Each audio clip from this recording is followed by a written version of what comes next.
Here in the New York City borough of Brooklyn, Nora, who asked us not to use her last name for privacy reasons, is checking in on one of the many vape disposable boxes that she has placed in stores, smoke shops, and nightclubs. We are going to Maison Jar, which is a refillery store in Brooklyn, and we are going to visit a vape recycling box, which is a drop-off box where people drop their used vapes, and they will be recycled as electronics. Nora says she began these self-funded efforts because of all the discarded vapes she saw on the city streets. What I do with the vapes, I take them to recycling for electronics. New York City has locations open 1 day a week in every borough where people can take their electronics.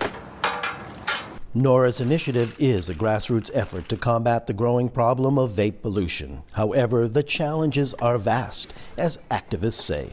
We're throwing out 4.5 vapes per second in this country.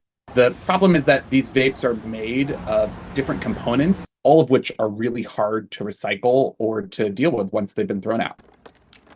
Many of these devices contain hazardous materials like lithium batteries and nicotine, which can cause significant environmental harm. A University of California, San Francisco professor who has studied this issue extensively explains the dangers.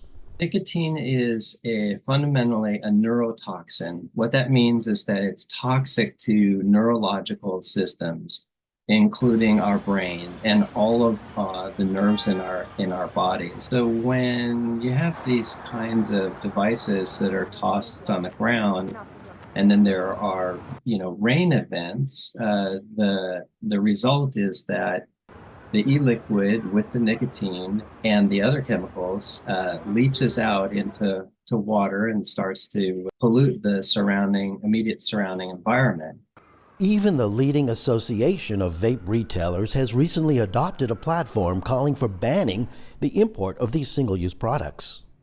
SFATA has several hundred members that are retailers, manufacturers in the vapor space. We recently polled them and took the position against disposable vapes for their impact on the environment. We believe that they are bad for the environment. Myers claims her members are still selling these products out of business necessity. Unfortunately, many of the members have been forced to remain viable, so they would prefer not to. But yes, they do sell them because if they don't, they will go out of business.